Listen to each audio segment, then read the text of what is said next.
someone please help me understand my trans child? I'd say a psychologist is necessary. Neither Reddit or parents can clear their mind if so confused. Your child should be in therapy. Parents are not good therapists.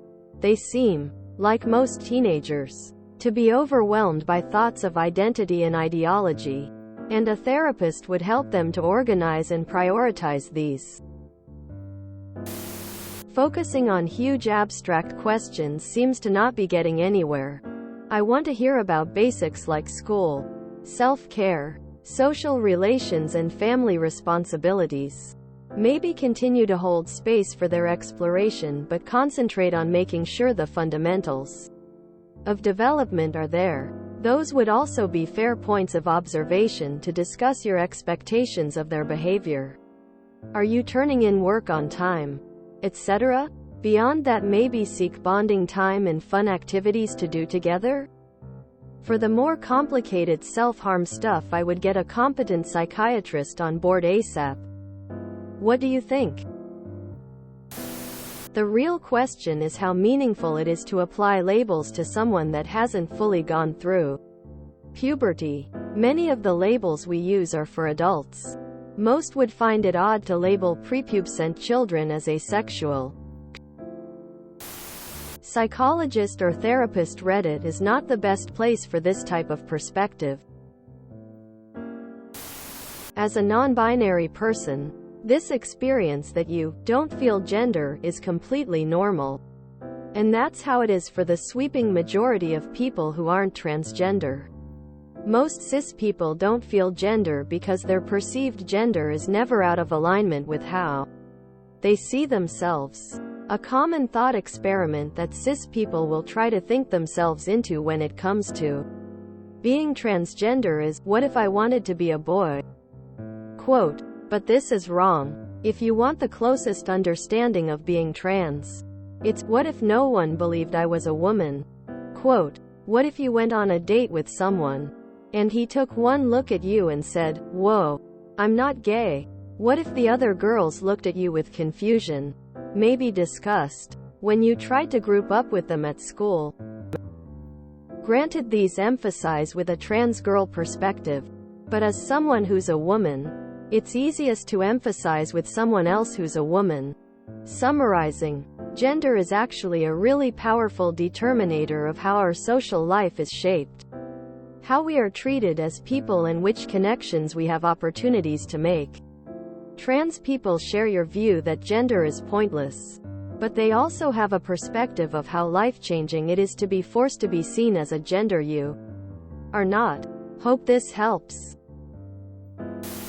I agree with everyone here that your child needs to see a psychologist based on what you described. Here, you probably want to hire someone who specializes in treating LGBTQ+ individuals and has experience diagnosing these issues. To your question, gender identity is an aspect of who someone is and how they describe themselves internally. Using your example, you describe not feeling male or female, which is perfectly fine.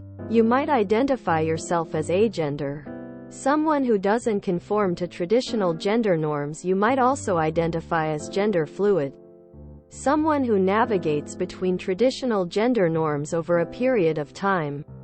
Or you might be comfortable describing yourself as cis female, aligning your birth and your identity as a woman. I hope this helps explain it. Sounds like she's still figuring it out, but she also sounds pretty messed up and maybe just following the popular thing to do. Some therapy would help. I am far from an expert on the subject, but I would say that even though you don't assign importance to gender differences, society at large does, including your child's peers, and that probably has a larger impact at this point.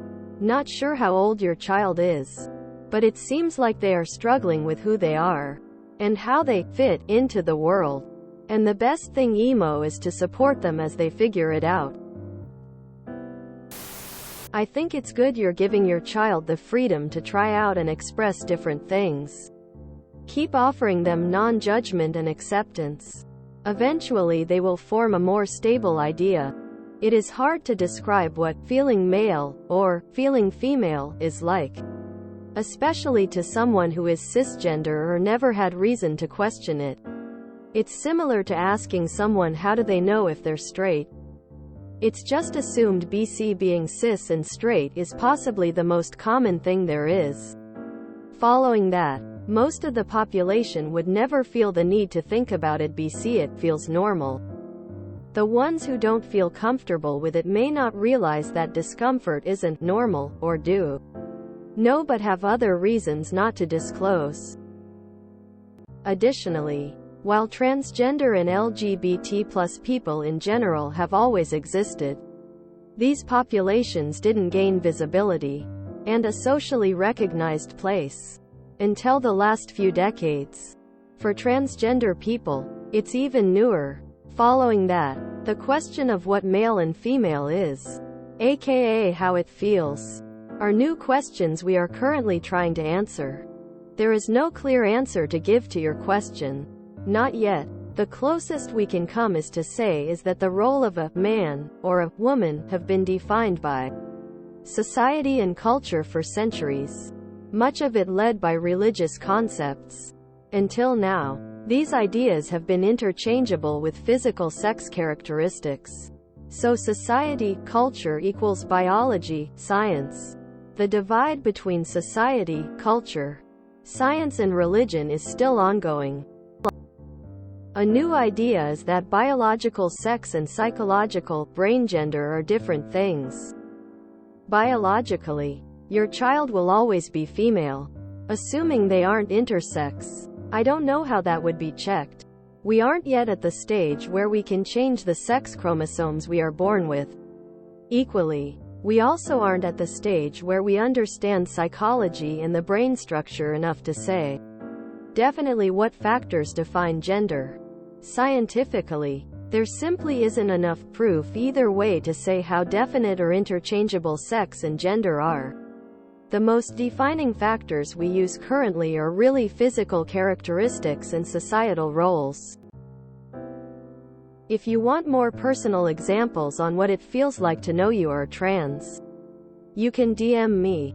I'm not comfortable discussing it here. I had to read a lot about the modern, non-binary transgender movement when my oldest child was wondering, am I a heterosexual male or a non-binary lesbian woman with a penis? We talked and talked about it. How do you know what a female thought is? It's an interesting philosophical question. What's the difference between being a heterosexual male and a non-binary lesbian with a penis? Both are people with penises who are attracted to ladies. The difference is the label you give yourself and the size of your potential dating pool. I went down the rabbit hole of gobbledygook that is the modern-day, non-binary transgender movement. I spoke to psychiatrists at work about it. They were helpful. They told me that a female can be a tomboy and still be a girl, and a male can be not interested in sports and be not stereotypically masculine, but still be a male. Male and female genders encompass all sorts of people, and there is no reason to lump tomboys in with males. I read a book called The Parasitic Mind. My son read it too. It helped frame what's happening in our society to some extent and used some humor. We discussed the importance of not feeling compelled to label yourself during puberty. During puberty, hormones are surging. Hair is sprouting. It can naturally seem like your body is betraying you or you're in the wrong body. That doesn't mean you're transgender. That means you're human.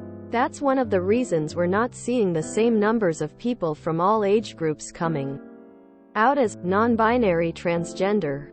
It's harder to mess with people's minds once they're out of puberty. You could also find more specialized answers in our LGBT if you wanted more people who might relate to help. She's following the current trends. Woman shrugging, medium skin tone. I'm 21 now, but I did this as a teen. I was tomboyish and started watching FTM and LGBT YouTubers who I admired, and suddenly I was bi.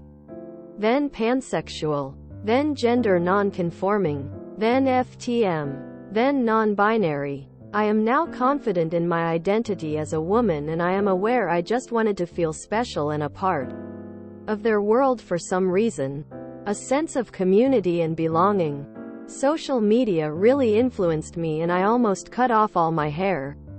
Made a big deal and came out like 3 times. But I knew deep down it wasn't truly me, and I'm glad I grew out of it. Emo just sounds like a confused kid looking for identity and labels to attach to, belong to. Weird how we feel this urge to categorize and label ourselves to feel special and belonging. I know I'll get downvoted for this, but someone's gotta say it. Let her explore her identity, of course. Continue supporting her. She will find her own way. Edit. Spelling mistakes. A lot of people grow out of such thing this early in their youth. If you enjoyed this video, please check out our playlists full of similar content. Epicaricast is like doom scrolling for your ears. Please like, share, and subscribe.